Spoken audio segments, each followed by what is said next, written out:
Okay, that should be good. Groovy. Okay. Thank you, Greg. Yeah, so where are we at? So we are winding down the Bird Club's year, heading toward the summer siesta. So we have coming up next month, Joan Walsh of Mass Audubon, who would have been this month, but she just had surgery, I think hip replacement of some fairly major body part. So so she'll hopefully be here next month with bionic body parts ready to tell us about roseate terns. That will be May. That will be our final kind of gathering indoors of the year. And then the June meeting, we're gonna hopefully have a picnic out at Arcadia. So everyone make your favorite sacrifices to the weather gods to get us nicer weather for June than we did for our attempted September picnic. So, and then I've got sort of a bunch of people lined up to invite for the fall once we get some dates nailed down, kind of confirmed with our venue here. So more news coming out about that at some point in the future. Let's see. Before we get into tonight's speaker, I want to remind everybody, everyone in person, please mute your phones and other devices. Everyone on Zoom, please make sure your Zoom microphone is muted. So we're only hearing what's happening here and not what's happening in your house. As fun, as entertaining as that might be sometimes. And anyone who has questions during the program, we'd like you to save them to the end. And if you're on Zoom, you can, whenever the question comes to mind, you can put it in the chat column. And when we get to the end, we'll read off the questions to our speaker and let him answer them then. So with that, our speaker tonight. When I was younger, I was associated in different roles with 3 different bird observatories. And so I'm a big fan of bird observatories and very happy that Western Massachusetts actually has one now. So actually 2 of the 3 bird observatories I was affiliated with since took the words bird observatory out of their names, possibly to cover up their association with me. I don't know, but in any case, the Berkshire Bird Observatory kicked into operations last year, and anyone who's subscribed to the eBird rare bird alerts for Berkshire County has seen the name of our speaker pop up a number of times in relation to critters that have flown into his nets. So, so we have Ben Nickley, who, after roaming around the country in various locations, working in different ornithological projects, has come to the Southern Berkshires to Jug End State Reservation and started the Berkshire Bird Observatory up. And I think with that, if technology is all straightened out and running as hoped for, I will turn things over to Ben.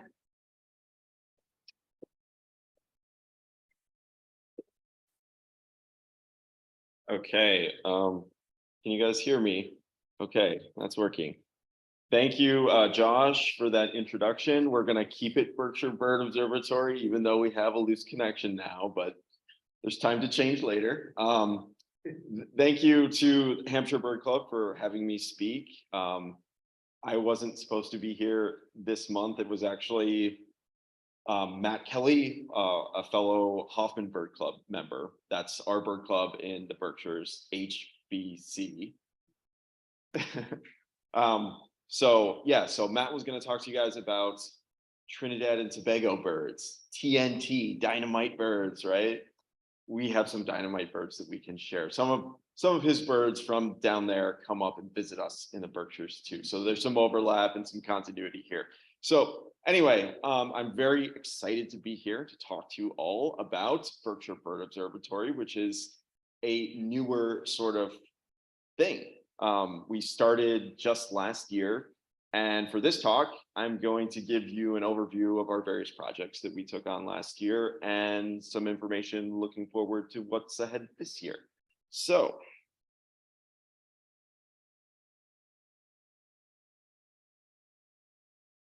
see if I can get this. I might have to consult the tech. Did you let's see here? There we go. Let's see. There we go. It's the bottom right hand. Okay. All right. Thank you. Okay. So breeding birds. This is a big focus for Berkshire Bird Observatory. We're very interested in distribution and abundance of our breeding birds in our beloved South Taconic Mountains. So here's a nice view of the eastern escarpment of the South Taconic Massif. Has anyone been out here, seen this view? This is Everett, our tallest peak, and just in front of it, Race. And I'm actually standing on Bear Mountain, which is the tallest peak in Connecticut. So lovely view. This just kind of gives a look at what our mountains are like. And we're in the southwest corner of the county, Berkshire County, mostly focused on Mount Washington Village. But the South Taconic Massif extends beyond state lines, actually. So I do a lot of work in the I guess I can call it the tri-state area, with Connecticut to the south, New York State to the west, and then Southwest Berkshire County, Massachusetts, right there. So I have over 200 sampling points that are distributed, as you can see them here, along two major trail networks that span the southern part of the Taconic Range here. To the east, on the right there, is the AT, the Appalachian Trail. And then to the west, the South Taconic Trail follows sort of that the border between Massachusetts and New York State. And then I also have a bunch of connector trails and access trails going up to the ridge lines, where I also have point count survey locations. So during the summer, what I do is I get up really early, and I'm a bird person. You're all bird people, so you know about getting up for sunrise. And I climb up and I get a wonderful view. Often there's a nice vista or something like that. And I get out my clipboard and I start counting birds. So these summer surveys are standardized point count surveys. And what that means is I go to a spot, I have a GPS, I get out my clipboard and I stand in that spot for 6 minutes and I record everything that I can detect. And for point count surveys, that really means everything that I can hear, basically, because these birds are on breeding territories. The males anyway are belting out songs. And so most of the detections that I get are just by ear, although sometimes you see something cool fly over. And actually right here, this is on the Jug End Ridge, I did get a red crossbill fly over in the summer, last summer. So that was pretty cool. I heard it first, but I did see it. So sometimes we see birds, sometimes really cool birds, raptors and stuff like that when you have an overlook. So the South Taconic Massif is very important ecologically, not just for the Berkshires, but for the entire region. It's got a lot of topographic complexity. It has some higher elevation locations, and there's a lot of diversity in terms of vegetative cover. So this is actually one of my all-time favorite spots on the range. This is on the South Taconic Trail, looking north to South Brace Mountain, and to the west is the Hudson Valley.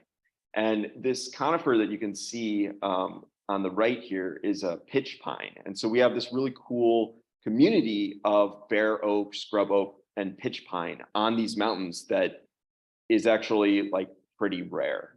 So that's cool. Just wanted to show you one of my favorite spots. Here's another spot. This is Bash Bish Falls, very popular, right? Some of you have undoubtedly been there. I love this area, but I can't really do my job all that well because I can't hear anything with those falls just gushing out water. I have a couple of points there, and it's always a challenge, but I always go down to take a look at the falls while I'm there. So that's Bash Bish. Here's an example of a sort of a hemlock gorge type habitat where we do our surveys. And these areas are pretty common in the South Taconics, and they come with their own suite of bird species that really depend on these hemlock trees. So to the left, you can see black-throated green warbler, blue-headed vireo, And then at the bottom left there, Blackburnian warbler. So these are birds that typically associate with this particular cover type. And this is one of the areas that is quite common along where my point count surveys are. So I pick a lot of them up in the Hemlock Gorges.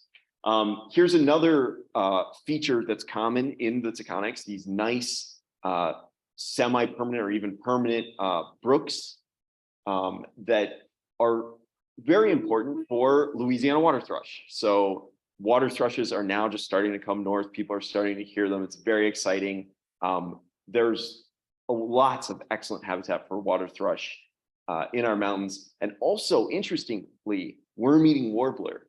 So worm-eating warbler, that's on the bottom left there, is a bird that I think of as more of a southern bird. It's a bird that's just sort of expanding its range north, starting to, as a result of climate change, presumably, into our area, into the southern Berkshire County. And so we're picking a few of these up on these steep sort of gorge type habitats, which is really interesting. I love this bird, and it's cool to document like climate change or a response to climate change that's happening right in our area. So that's another one for steep slope type habitat. One of my personal favorite habitats is this rich sort of mesic forest that I find on the sort of like the bottomlands, just as you're going up the slopes, or on the western escarpment. There's a few areas with really big trees, a lot of oak and maple. And in these areas, you get red starts, that's in the top left, yellow-throated vireo. And I think it would be possible to get cerulean. I really want a cerulean. If it's going to happen, it's going to happen probably on the New York side of the border, but it's something that like the habitat's there, and they're in the Hudson Valley, just west of where we are. So I feel like I'm looking out for it. So as you move up slope, the habitat changes quite a bit. And so this is kind of mid to upper elevation, and you start to get into some really dense tangles of very beautiful rhododendron and just lower sort of scrubby type oak habitat. And in these areas, you get the shrub nesting species like black-throated blue warbler and Canada warbler. They love this. They depend on these shrubs to provide structure for their nesting sites.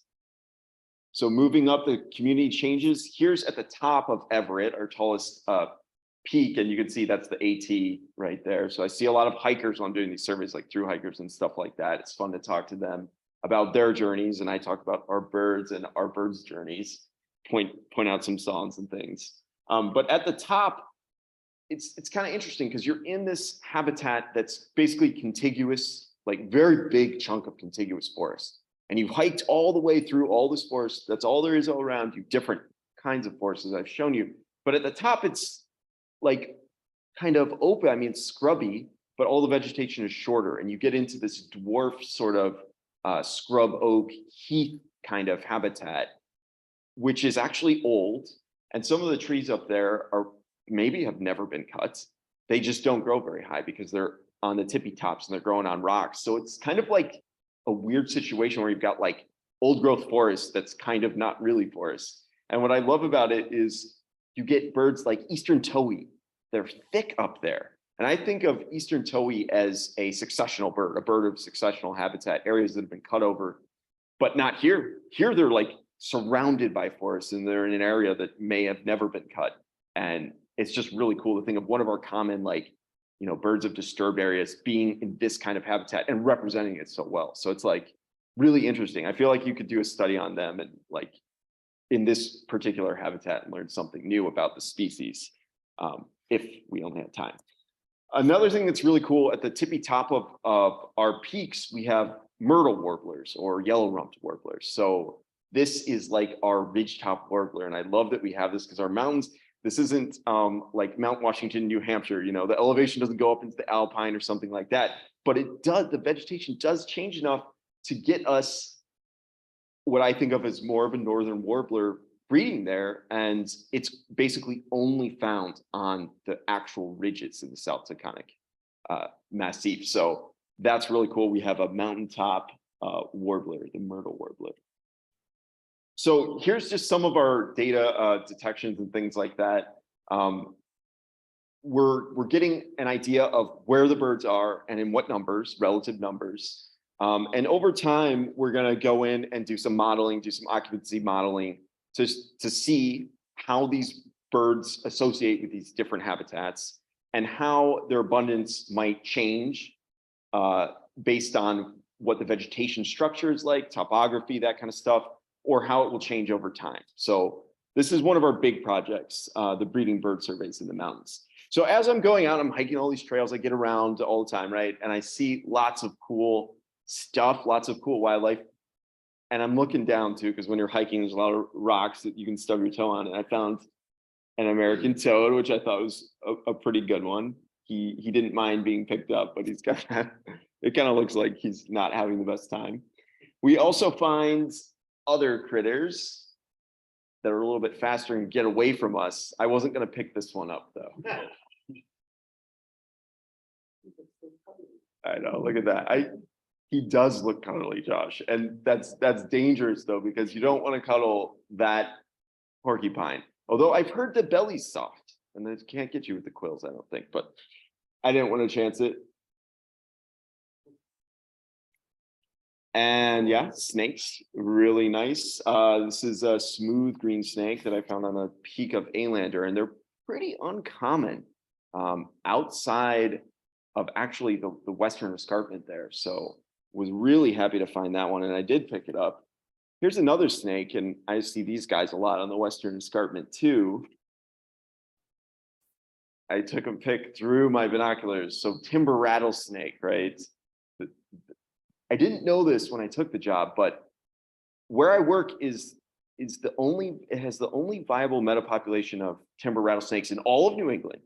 And it has the highest density of timber rattlesnakes of anywhere in the region. There's estimated to be over 1,000 of them on these mountains where I'm working and hiking around all the time. So yikes, but they're beautiful animals, and they're very calm and chill. So you just don't want to step on one, So here's another interesting thing I wanted to share with you guys. This is from last year. This is during, I believe this took this in July, okay? And I'm at sort of the base of the Bear Mountain Trail in Connecticut, and it's just full sun on the forest floor. Full sun, like it's spring, you know? And like, this is eerie. Like it's like July. Like what is this, right? I look up and that's what I see. No, not a single leaf in the canopy. There's some leaves down below, but nothing in the canopy. Wonder what's happened. You look around on the forest floor and it's just little chunks of leaves everywhere. Some still green, some brown. And on the trunks of the trees, a lot of oaks in this area, in this habitat. There's these big hairy caterpillar things. And that's our culprit. Does anyone know what these are? Gypsy or spongy moth. Yeah. So they call them spongy moths now. That's the updated name. But yes, so we've had really bad 2 years in a row of pretty substantial defoliation caused by the spongy moth in the areas that I do these point count surveys. And some areas that are dominated by oaks, especially, I mean, it was just like complete defoliation. So it's really interesting. I mean, it's not good, and I'm not happy about it, but it's very interesting to see how our point count data will reflect how the bird community will respond to this kind of defoliation. Because in this particular tract of forest, I mean, it's got this whole suite of like neotropical canopy birds nesting there. And what are those birds doing when there's no leaves on the trees? There's no leaves on the trees. There's no bugs for them. There's no insects for them to eat. So it's interesting from a scientific standpoint, but I really hope that we're done with spongies. I think maybe their population may have crashed at middle of last summer, because I saw a lot of them folded over dead on tree trunks. So I hope we don't have 3 years in a row of that. But so BBO, Berkshire Bird Observatory, we get our logo from black-billed cuckoo, one of my favorite birds, and they eat the spongies. They will just eat them by the dozens. So I love that. Okay, so that's summer stuff. Another main project of ours is monitoring migration. So instead of me running around all these peaks and going up all these trails to go to the birds, we let the birds come to us during migration. We use a different method. So a lot of birds, as you may know, like black-billed cuckoo, are only in our area for part of the year. So cuckoos will breed, they'll breed throughout the state. Other birds, like this mystery warbler from the fall, now guesses, bay-breasted, breed in the boreal forest. There's quite a few warblers in particular that their core population is north of us in the boreal forest of Canada, right? And the only time we ever see them is during the spring and during the fall and migration, these very narrow windows when they're passing through. And these birds, bay-breasted warbler and many others, are very difficult to sample on their breeding grounds because they're in such vastly remote areas in northern Canada, right?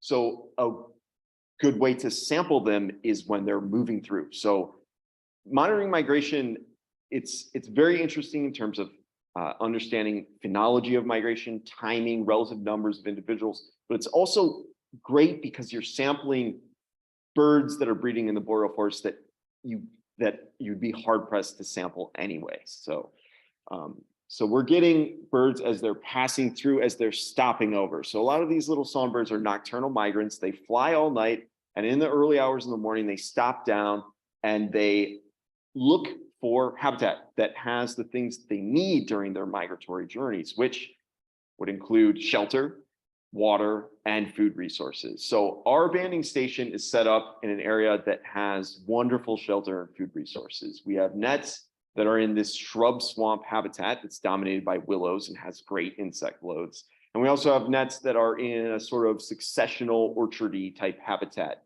and one special net that crosses the stream. There's actually a net in this picture. I don't know if you can see, it's a mist net. They're almost transparent. So the birds, as they come down, they stop over, they're flitting around the vegetation. They'll go back and forth and they won't see a net that's like that. And they'll fly into the net. The net sort of cradles the bird. It's kind of like a little hammock. They rest down there. And then we go around, do our net runs, take the birds out very carefully. We have, we're very highly trained at this. And we collect our data, put a little band on the birds issued by the federal government, and let the bird go. So that's what a bird looks like in a mist net. This is a rose-breasted grosbeak. And if you look closely, you'll see this bird actually has a band on it. So this bird was caught and banded, but it liked us and wanted to come back and say hi to us again and bite us again. And they bite so hard. And in fact, grosbeaks and cardinals, they get special bands. They get stainless steel bands because their bite is so powerful, the aluminum bands would be no match for their bill. So this beautiful male rose-breasted grosbeak, is posing all, cute and, like harmless, right? He's just waiting for me to try to take him out of that net. Oh man. Yeah, they get the red from, blood, I think.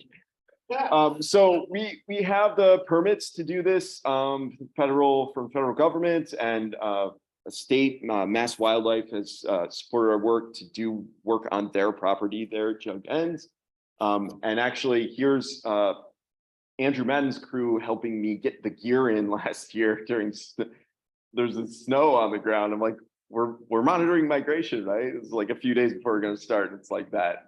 But his crew did a lot to help us establish our net lanes, just clipping some vegetation around where the nets are. And here we are doing it. So that's a look at the orchard nets before everything's all green and leafy. You can see we want like narrow corridors of vegetation around these nets. We want them to be out of the sun and as inconspicuous as possible. We want vegetation low and sort of surrounding the nets so that the birds are more likely to fly into them as they're flying around and foraging.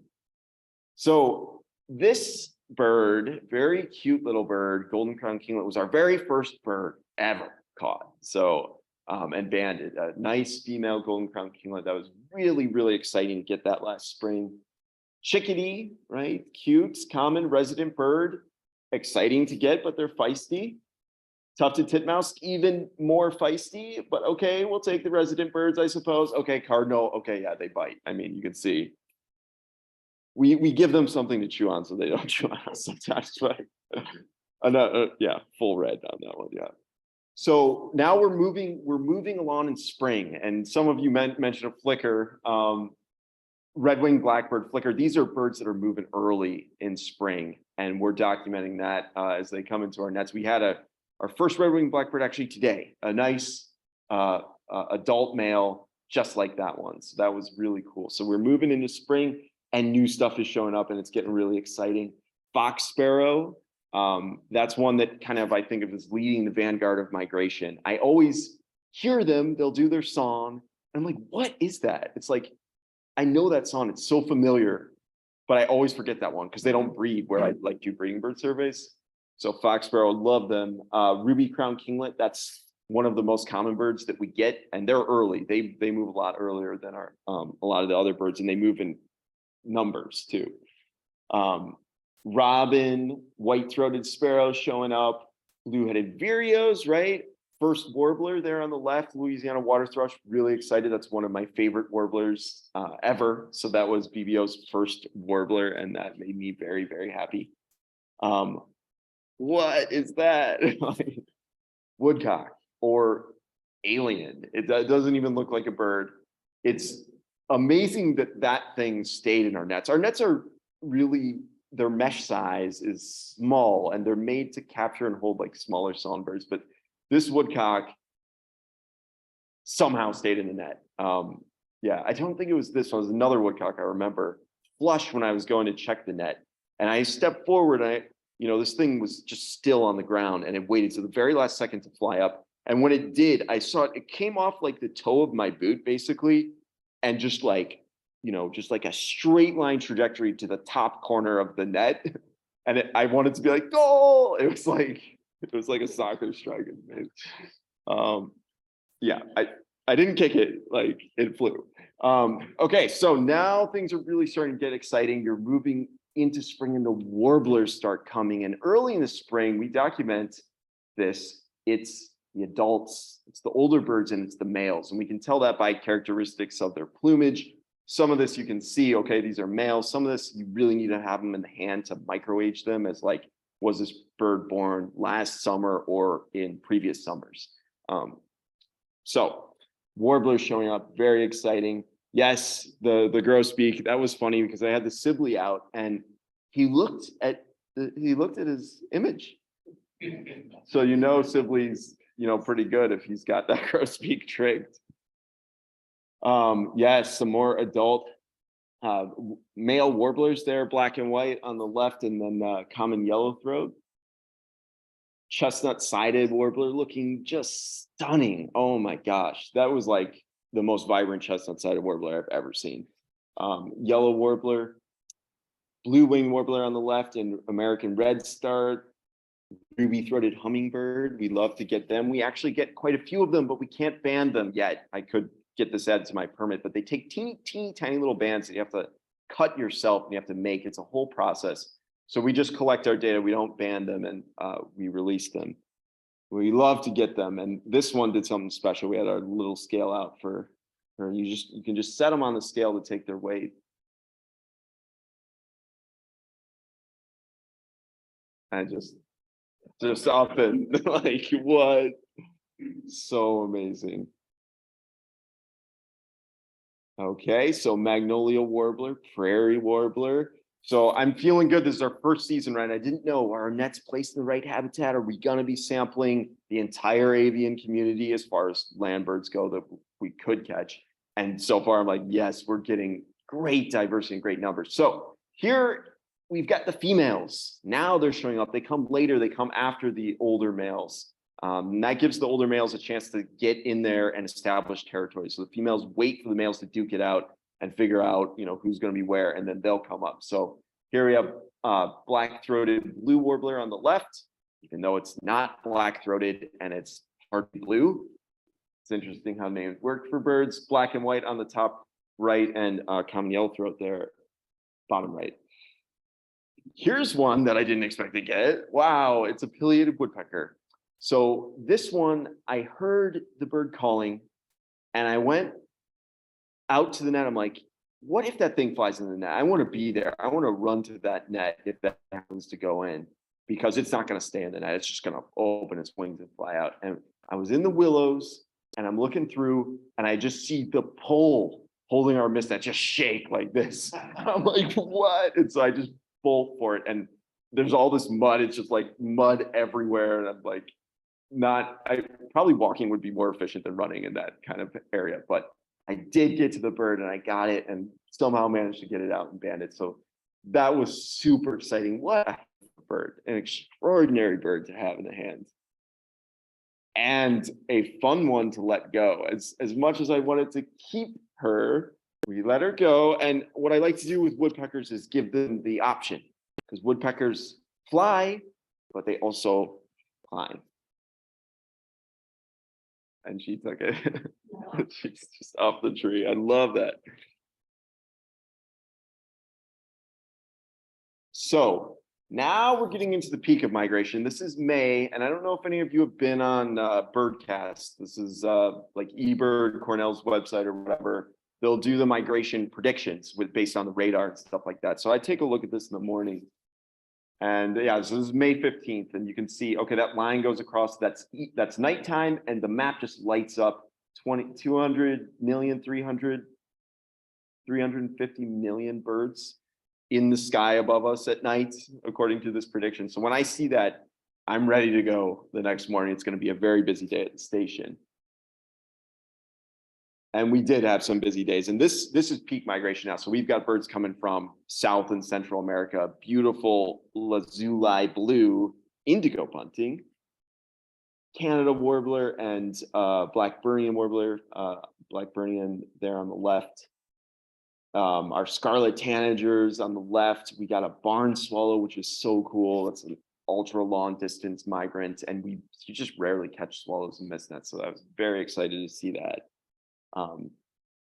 Also, this past spring, we had some rare birds, which is cool.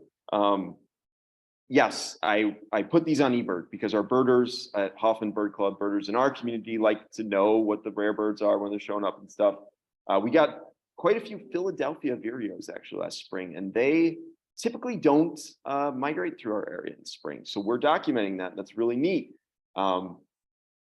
We don't earn them like birders do, right? We just put our nets up, and so we actually get quite a few rare birds or birds that are flagged, but we didn't have to go out and find them with our binoculars. So it's cheating, but we'll take it. So Philadelphia vireo, black-billed cuckoos, not rare, but people don't see them very often, and we're so happy to get them.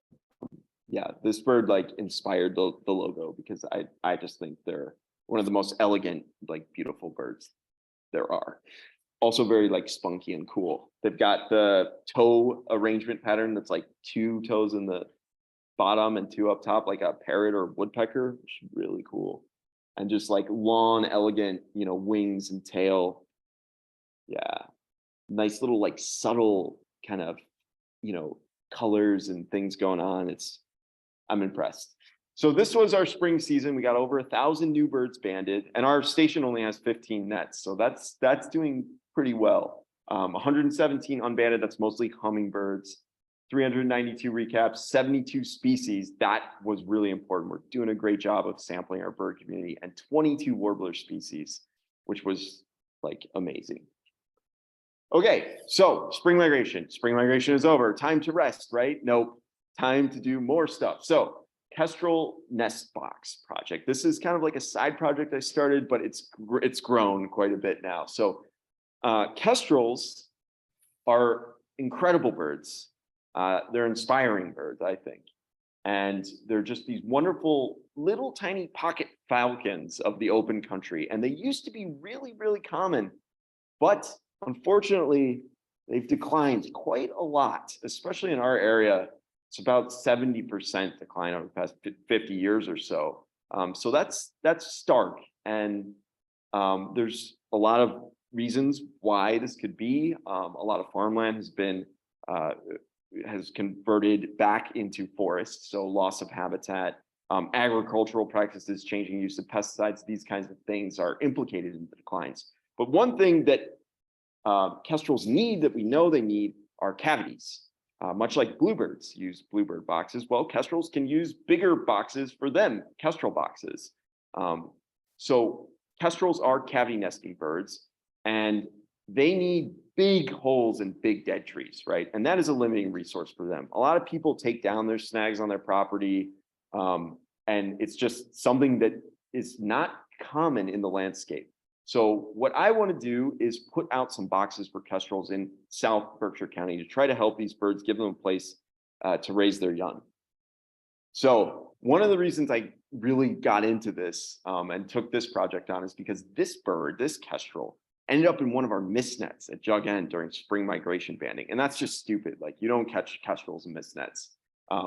So I saw this bird in that and I was like, whoa, oh my gosh, kestrel. I've never banded a kestrel. I've banded 10,000 birds. I've never banded a kestrel, right, from a mist net. And I run up to the net and I get this bird out and I look at it, I'm like, it has a band.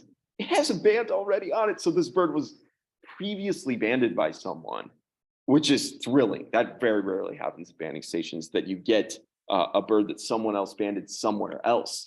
And so I go into the bird banding database, or I enter in the information. They tell me where it comes from. It comes from near Cornwall or Goshen, Connecticut. And it was actually banded by Art Gingert, who was like the kestrel guy of Northwest Connecticut and did the box plans that are on the Cornell website. And I've been in touch with Art about kestrel work. And he's been inspiring me to put these nest boxes out in our county. And then I find out he sent us one of our birds up to our banding station and said, carry on the good work. Like, this work will spill over state lines and we'll get more kestrels up in Massachusetts too. So it seemed like it was meant to be. It was, yeah, really cool. Yeah, they give you a certificate, the banding lab, when you report a bird that has a band. So I was so happy to get this. So our kestrel boxes, we put out 16 last year, and we share all our data with the American Kestrel Partnership, because they're doing a big collaborative project where they want to understand kestrel declines, not just on a local scale, like if I were just collecting data for South County. They want to know across, the continent, like, what's causing these declines. So we check our kestrel boxes 4 times a season, and we submit our data to the partnership. So we participate in this big collaboration to make our data have the most, value and be widely available to many researchers. So there we are on there. There's where our boxes are so far, and we have many more going up. So this is how it works. That's my field car, not really like the right car for it, but you can get a 14-foot 4x4 post on a Mini Cooper. You just can't drive really fast with it on there. So we have our kestrel boxes. We drive around. A lot of these partnerships that have developed have been between like organic farms, like Taft Farms. That's John Tower, who's been instrumental in helping get these boxes out, putting that very first one up at Taft. Local nonprofits like the Schumacher Center there. Towns, Great Barrington, this is a town park. So a lot of support from different organizations within our community. Tyringham Town, another organic farm, Indian Line Farm. Families, our Berkshire community, a lot of people have been supportive of this. And I love it because a lot of people in our area are really into wildlife, but they may not know all that much about birds. And this gives us a chance to show them a really cool bird and to have them do something tangible to actually like help in a way that they can experience. Like next year, if this box gets used and we have 5 more baby kestrels, like we have 5 more kestrels in the world. And I love that, because a lot of my work is like collect data over years, long-term monitoring. That data becomes more useful, and maybe you can write a report, you can publish a paper. But the Kestrel project is like real results that people can see and feel, and that they can participate in. So I just think it's special. Another box, Simon's Rock, Green Acres, state properties as well. So once you get the boxes up, you check them. And here's a box. We had some eggs, and that's very exciting.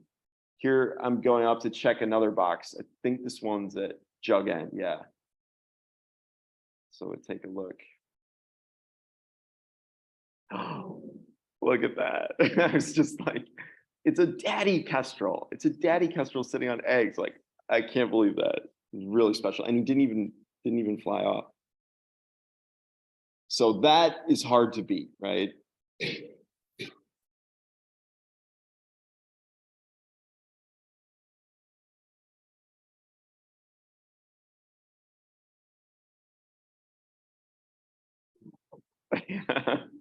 But you can beat it because the babies, oh my gosh. Yeah, they're so cute. There's a little fluff balls. So that's what a baby falcon looks like, if you wanted to know. So once the babies have some time to mature, we go out with the banding kit and we take our measurements and we put a little band on them and we let people admire them. That's Carla Turner, my friend from Turner Farms.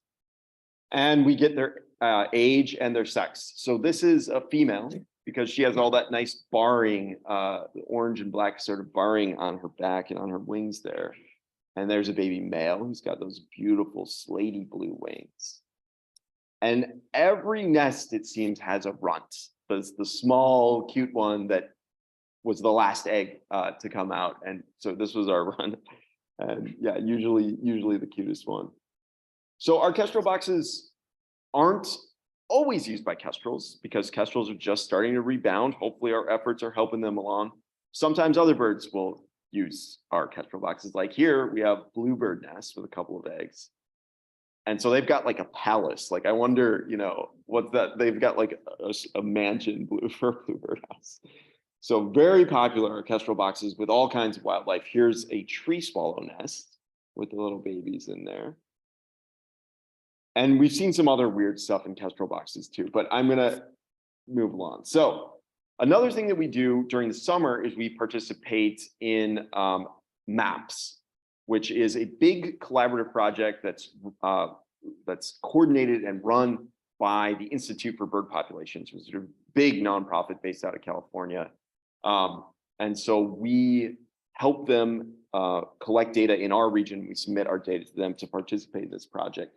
So that's IBP. So basically, we have another banding station. We move our nets, and our objective, oh, we're not going there yet. Our objective is to determine productivity and survivorship. So how many young of the year are being born in our area, and what's the ratio of young to adults, and get some estimate of adult and young survivorship. So we can get some sense of like population dynamics.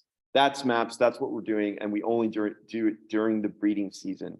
So it's a totally different project than our migration monitoring, but we use the same method of banding birds. So this is just a map of where our nets are for our summer banding. And MAPS is fun because you get all these baby birds and you get to see them so close. And it's a real privilege. Like, how many of you have seen a baby Baltimore Oriole, Like you see birds in the strangest plumages. Like he's got the little like Bernie Sanders tough things. It's just like really cute.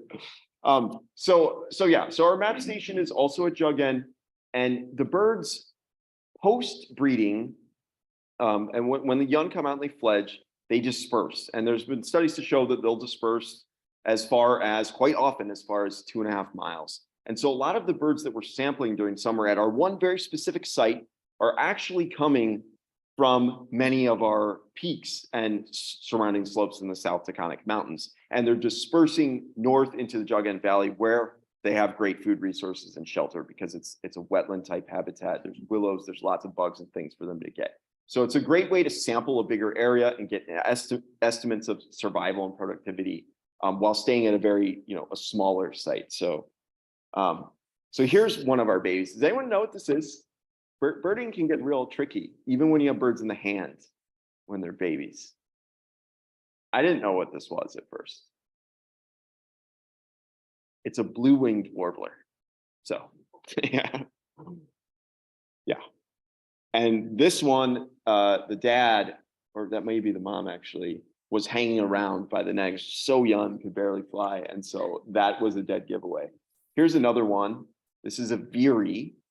And a lot of these birds in their juvenile plumage, which is very sort of flimsy, quickly grown, because they grow it quick in the nest, they need to get out of the nest, before predator comes or whatever.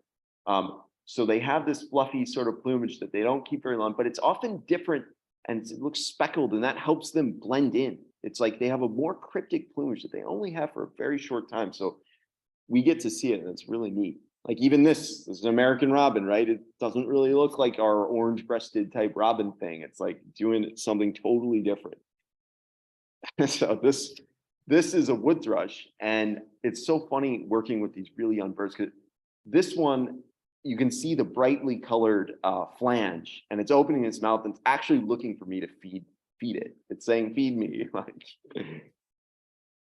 So yeah, maps is fun. Another summer project. So now fall migration, and I'm going to go through this fairly quick.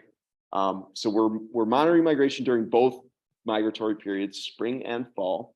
Fall, I had two assistants here, Rowan Colty Reeves and Anna Peel here, and they were just great. It was a pleasure to work with them, and they made it possible to do this work in the fall because we catch almost twice as many birds in the fall as we do in the spring because young of the year coming down. There's a lot more birds coming down in the fall than there are coming back up in the spring. So to start out our fall season, we got two southern warblers. On the left, a hooded warbler, on the right, a worm-eating warbler. And they're both rare and both starting to expand their range into our area. So that was like an auspicious start to the season, getting these birds in our nets right off. We also caught a belted kingfisher, which was incredible, in our stream net, and our first sharp-shinned hawk there on the right. Some really good ones. We got a Louisiana water thrush here that was a county record for September. They're normally out of Berkshire County by that time, but this one stuck around, and it's neat to document these birds that are early or late, banding and catching birds, especially in the fall. We have a lot of records of birds that were flagged as early or late. We also got our first nuthatches, both in the same net run. We hadn't caught a nuthatch all spring, and then we had both species in the same net run on the same day. It was incredible. So this isn't a bird.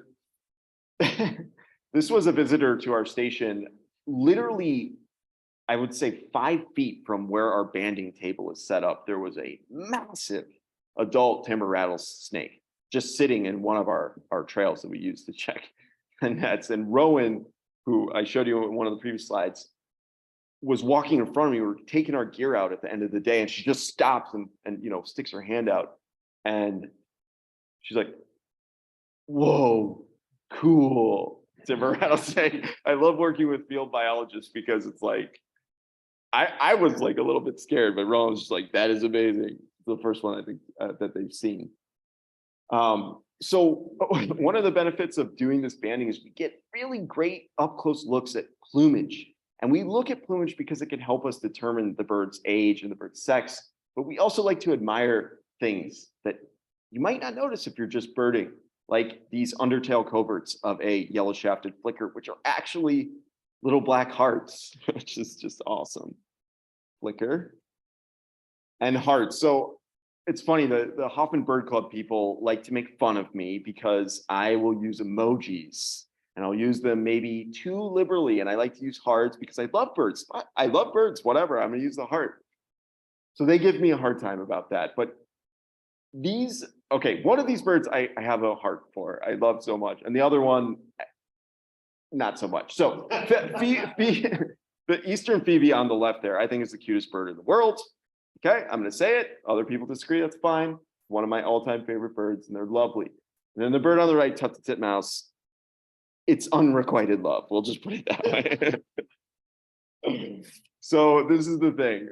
Chickadees and titmice are feisty. Oh my gosh, they're small, but they fight and they bite and they peck and they scream. And they do that the whole time you're trying to take them out of this net. So I think it's ironic that chickadee actually kind of resembles a killer whale a little bit. And tufted titmouse is that shark thing going. It's like, so yeah, this is how it works. Here's Rowan and Anna. Oh, the sound's maybe not going.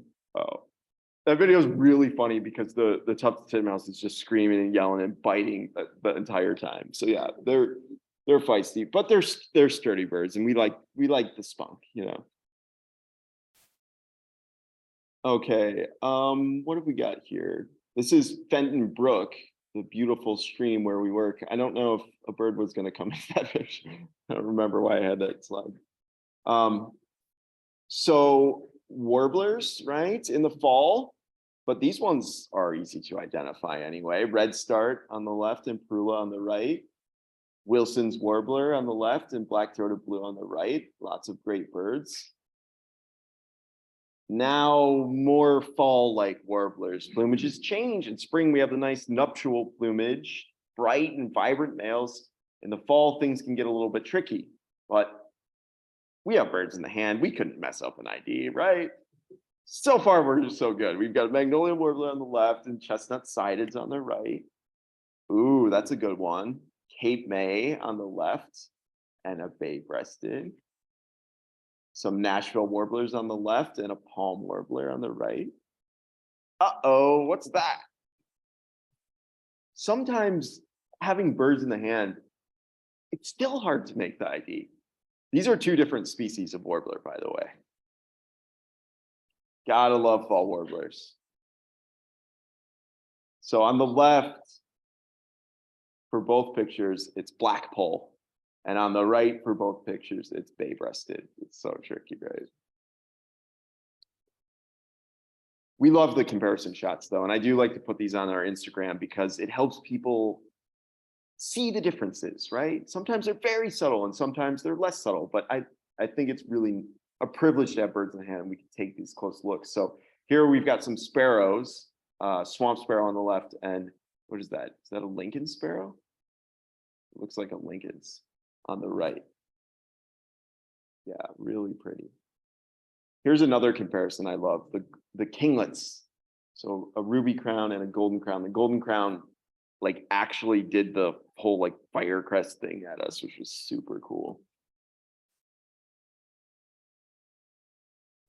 Yeah. So that one I was wind assisted, but we wanted to look at that crest. Wow, that looks really funny. Because the males have orange in the crown. The females only have yellow for golden crown kinglets. So we can tell the sex. Is that a male or a female? That's a male. So it's concealed. I love the little tuft. So concealed crown patch. Yeah, right. Some robins, nice fall robins. So we did do lots of comparison shots of birds in different age and sex classes. Robins, the differences are a little more subtle, as you can see. Here's some rose-breasted grosbeak. So the male looks all rose-breasted. I think, yeah, it's fighting rowan right there. And then the female, she's got this understated plumage, which is really, really pretty. We have our book. We have the most boring field guide ever, the Peter Pyle Guide, which has all this very technical information about molt and stuff like that.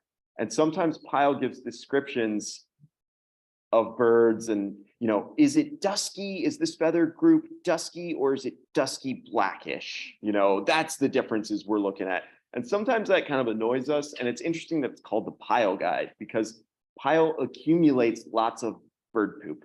Because the birds we hold will often poop. So it becomes a veritable pile, which I love that actually. One of our favorites is the release shot. We've got the rose-breasteds going off. So nice. After they did their thing with Pyle. So we see birds that are molting. You can see older feathers that are brown and then the newer feathers that are coming in black. And on the left there, all, you know, this mix of like brown and black in the face. So birds are replacing their feathers in the fall, later in the fall. And based on what they retain and what they replace, we can determine often what age class they're in. And we also just see birds in weird kind of like plumages, transitional plumages and stuff like that, which is really cool. So I'm going to just kind of skip through this, but this is our book again, and there's lots of things to look at for every bird. There's all these different feather tracks and things that can help us get age and sex, which is really important information. Like demography information. It's good data to have that you'd be hard pressed to find if you were just in the field with binoculars. So yeah, this is a really nice adult male magnolia warbler. And we know that because the feathers, the black centers of those feathers in the mantle and the extensive white in the tail and various other things. Yeah, cedar waxwing is really nice. Cardinals do interesting multi stuff. This one was doing a replacement of its flight feathers. They're one of the few birds that can replace all their flight feathers as young birds in their first years. Interesting. But yeah, you can see some of these subtle differences if you look closely. These two blue jays are different age classes. The one on the left is an adult. It's at least 1 year old, and then the one on the right was just born in the summer. And you can tell based on subtle differences in the plumage, browner feathers in the primary coverts.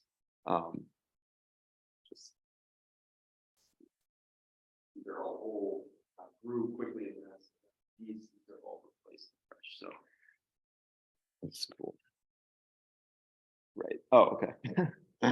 Yes, blue jays. And blue jays do this thing where they'll just sit in your hand for a little while before they go. They're actually very calm and they just watch you.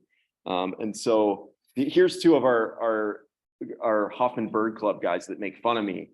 And Rennie Wendell and Jonathan Pierce, maybe some of you have seen them on eBird, but they were good sports and they let me do the thing where they're holding the cute birds in the cutest way. And so now if I give a presentation, I like to obviously include the slide.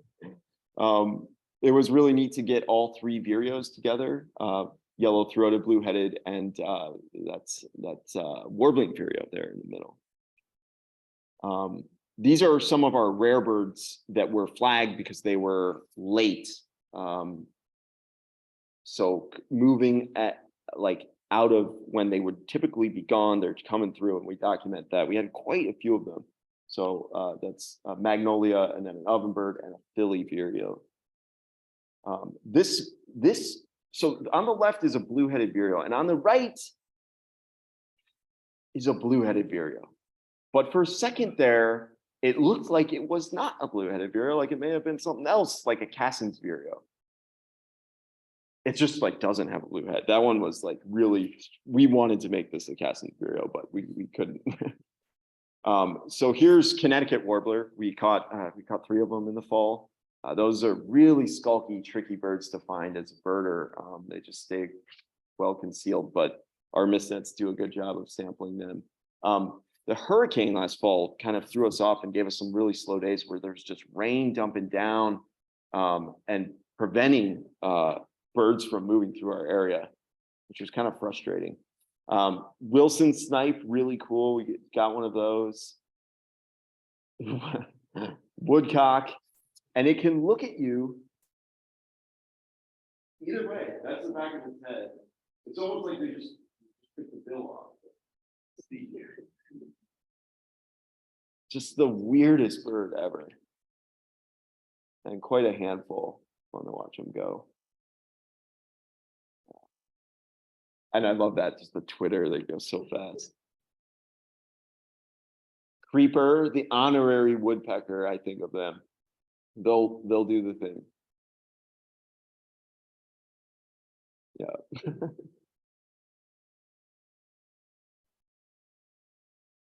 That was a real highlight. Red-shouldered hawk in our stream net, unbelievable. Just, yeah, formidable bird. We're songbird banders, and we're not really equipped to deal with huge talons that can dig into you. So it took all 3 of us banders to kind of get to the net really quick, close the pocket out of the bird, and then fumble around and just try to get the thing out without losing a pint of blood. And it was so incredible doing this display thing with the cresses, harpy eagle stuff going on. Yeah, that was one of the major highlights. And you let them go, you got to throw them up in there. Yeah, because they can hurt you for real. So we have lots of volunteers. We have people who come to our station and visit us. Any of you are welcome to come and visit us. Email me and bring us stuff like this. So, this is Ben Barrett's famous blueberry buckle, and it lives up to its reputation. Caroline Pierce made this recipe developer makes us just the most ridiculous treats. We're spoiled. And I put this stuff on our Instagram so my bird banding friends can see how good we have it. And it just enrages them to see the stuff that our volunteers bring us. And our volunteers make us kestrel boxes. They make us bird bags and do so many things. So I want to say thank you very much to everyone who helps out at our station. We couldn't do it without you. They make us little pins too. And we appreciate them. This was our picnic at the end of the year. More wonderful food and good times at the Bird Observatory. So to wrap it up, fall's ending, right? It's cold, but we've still got some more birds to get after in the dark. We do some saw-whet owl banding in the fall, and we participate in another collaborative project, Project Owlnet, monitoring the migration of these secretive little birds as they move in the fall. And it is a real treat to have them in the hand. Okay, maybe it's cuter than a phoebe, I don't know, but we did really well. It wasn't a major sort of like focus of ours. We were already banding every single morning for songbirds, but we went out for 5 nights, I believe, with good wind conditions, and we had 20 bird nights, 20 owls in single night, 3 times this past fall, which was just amazing, ridiculous, honestly. I'm used to monitoring saw-whet owls where you go out for a night and you're out and you're shivering in the cold for 4 hours and you got nothing. Okay, well, try next time. And you go out next time and you get nothing.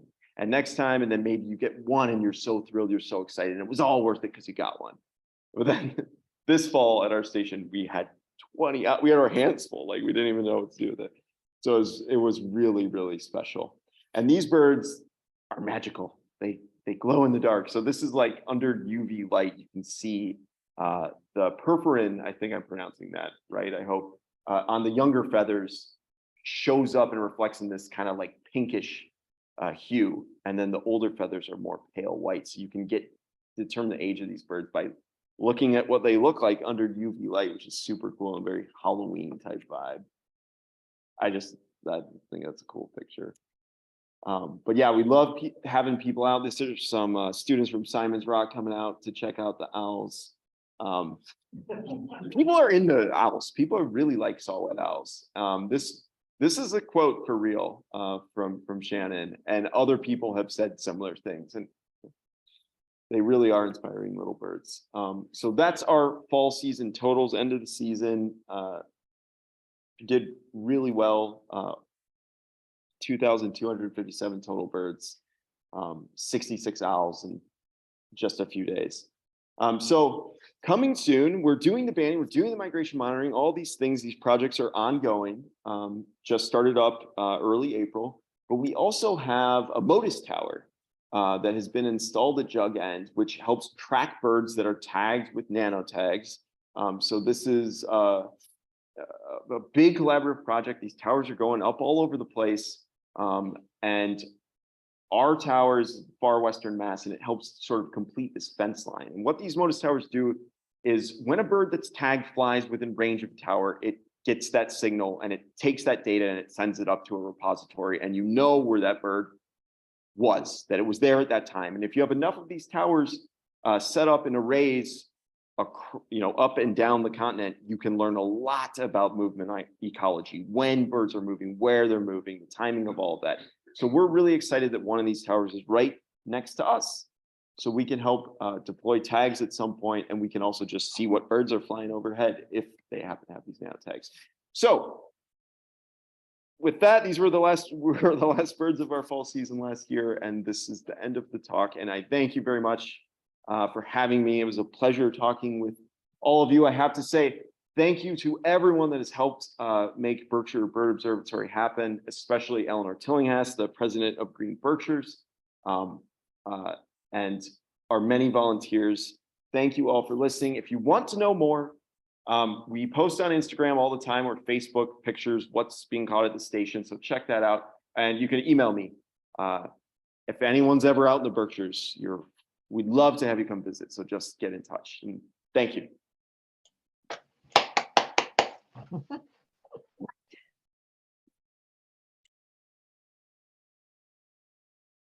Thank you, Ben. Excellent. Okay.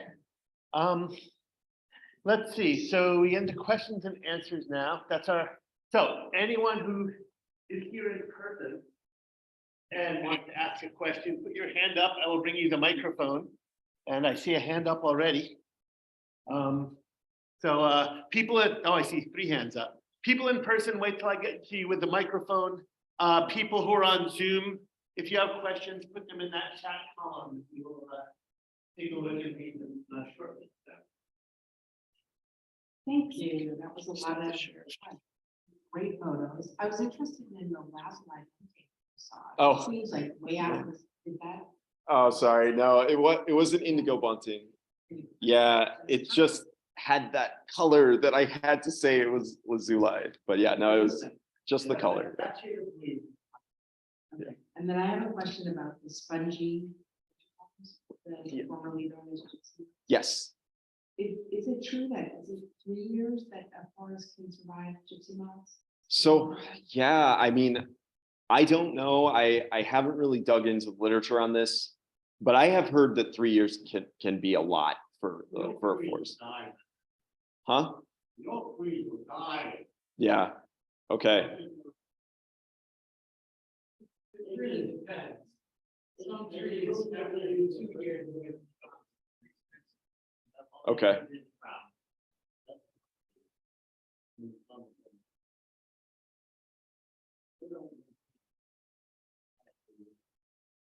Yeah, it's really discouraging to see the extent of the defoliation, especially in our lowland type oak areas, because some of our areas were just completely defoliated now 2 years in a row. So I'm really hoping that, I know there's going to be some tree mortality from that, but I'm really hoping that it's a bust now for the spongy population, that we don't have this intense pressure again, but we'll see. I have one more question is about the Modus Tower. Yeah. What does it look like? How big is it? I think it's cell phone tower. So Yeah. and how should we be doing that? Yeah, maybe. So they're not that big. I would say, I want to say like 15 meters or so. It's not like a cell tower because those are massive. It's way shorter and smaller than that. They're not very imposing. Yeah, maybe like 50 feet high or so. They do have some guy wires that hold them up. But it's a very interesting project, and it's a big collaboration. And the Northeast Modus Network is looking for people to host towers, and they work with people, organic farmers, private individuals, various governments, universities to get towers out there. So if you were interested in Modus, definitely check out their website. You can just, I think it's modus.org for the whole thing, but the Northeast Modus collaboration too, you should check them out. Yeah, the speaker last month. That'd be a job for the conservation.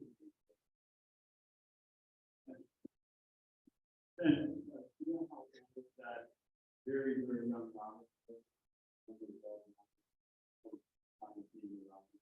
Yeah, I mean, I don't know, like in terms of numbers, like days old, but I mean, it's a baby, like. Days old. Yeah. I mean, recently fledged, has a hard time flying. So I think whether they fledge or maybe 14 or 15 days, he maybe 16 or 17, if I had to guess.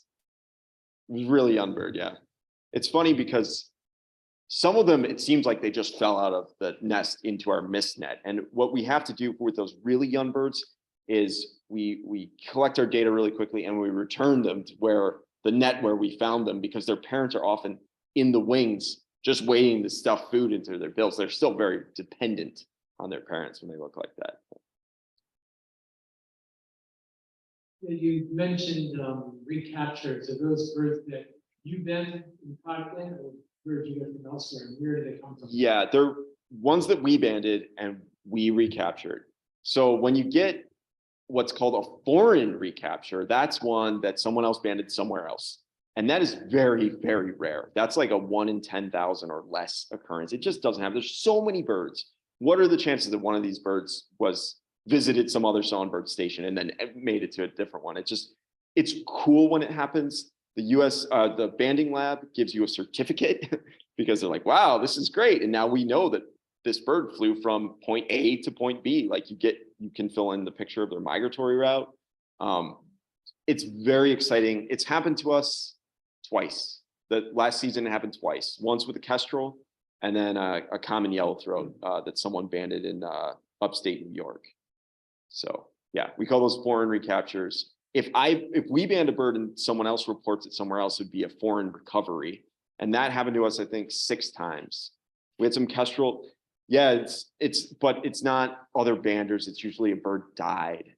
Maybe got hit dead on the road, and then someone noticed the band was there and then reported it to the banding lab. So, yeah.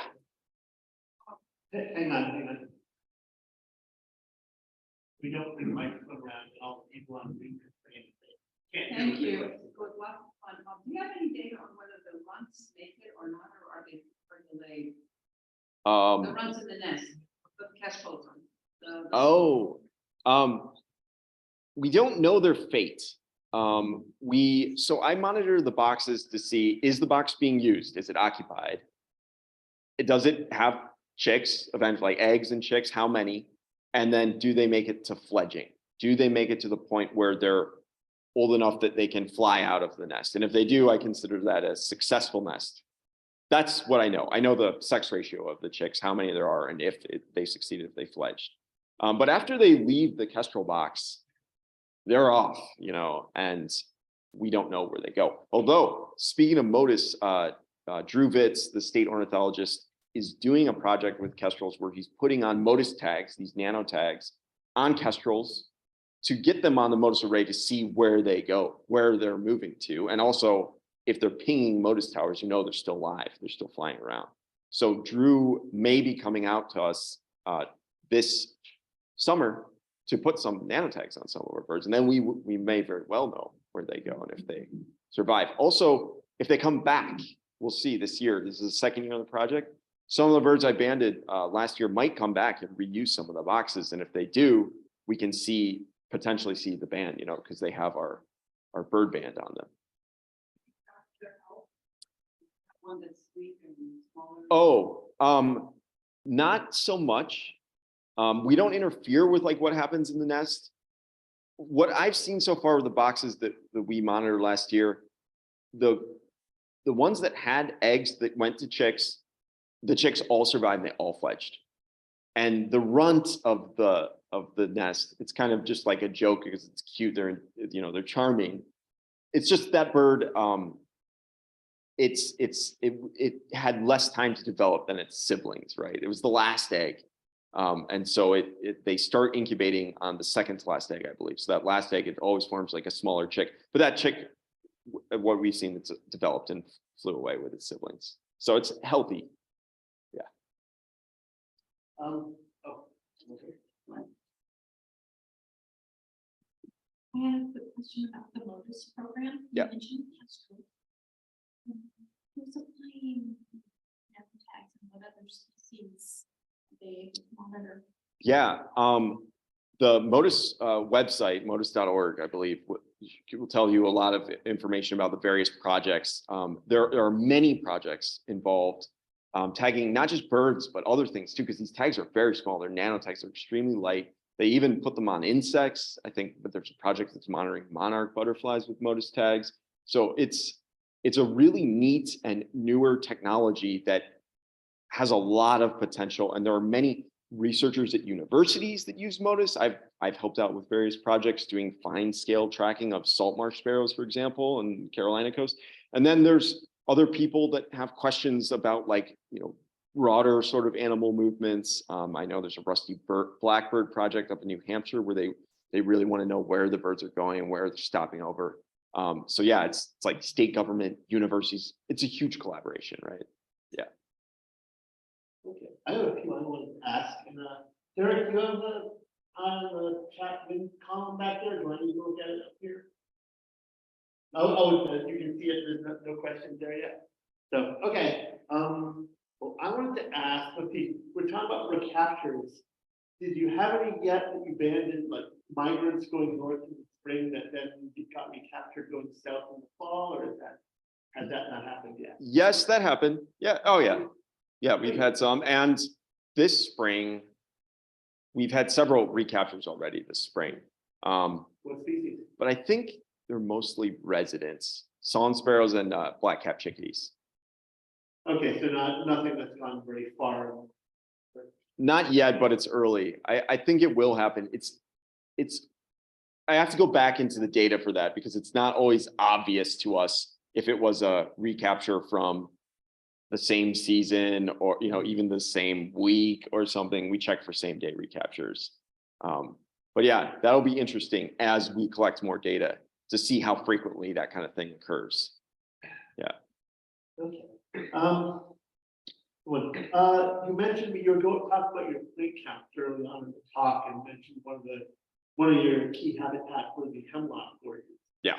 I was wondering, have you seen much in the way of the woolly adelgid impact from the hemlocks in your habitat? Yeah, sadly, yes. Not all of the gorges have been hit. Some of them have been hit hard, and there's been a lot of hemlock mortality. And it's sad because it changes the entire microclimate. Like those hemlock trees, they're conifers, they keep the moisture in, they keep the sun out, it keeps things cooler.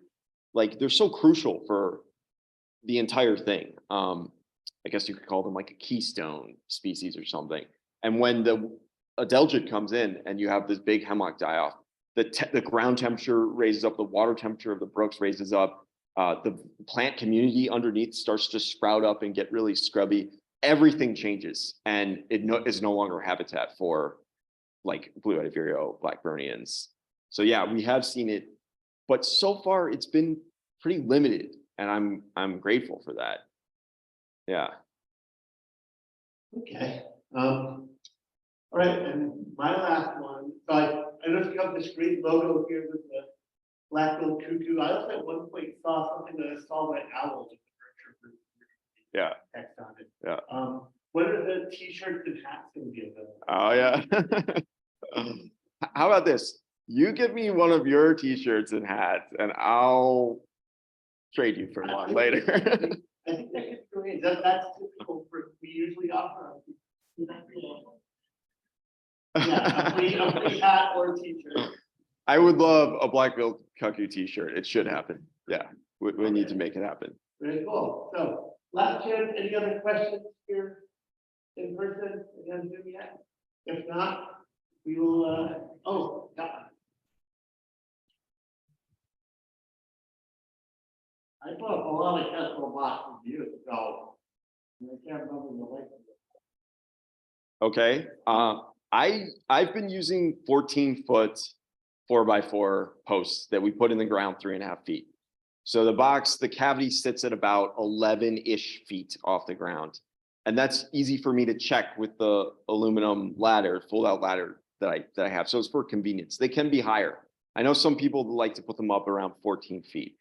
If you get higher than 14 feet, that's okay, but you're probably not increasing or decreasing. You're probably not helping nest success if it gets much higher than 14 feet. You're just making it more likely that you're going to have an accident falling off your ladder when you check the box. So from what I've heard from the real experts, I'm not a kestrel expert. I'm a newbie to kestrels. Art. Yeah. Oh, Art's been way up. Yeah, he's been way up. Yeah. But Art Gingert, who we're talking about here, is the expert in Connecticut. He has lowered a lot of his boxes that used to be way, way up high. I think he's gotten less adventurous now that he's a little bit older. And it's just easier. And they know from the years of data that have been collected that there's no need. There's no need. So why put it up on that barn, 30 feet up in the air when 14 feet will work? But I go about 11 feet. So 14 foot, 4x4. Yeah. How deep? 3.5 feet is usually what I go for. Yeah.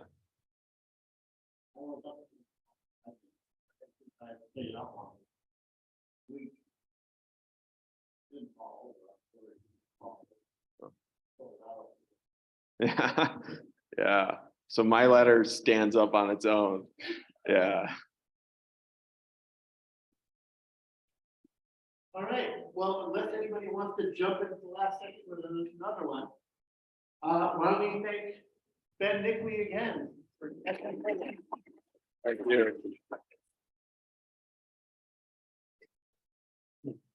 All right, I guess if folks wouldn't mind, Question I didn't. holding your chairs and hanging them on the rack up here. Thank It's you all for Green coming out. Berkshires, See you which is when local Joan Walsh conservation shows up next month. nonprofit, funds our work. Yeah, so we also have a small grant from the University of Vermont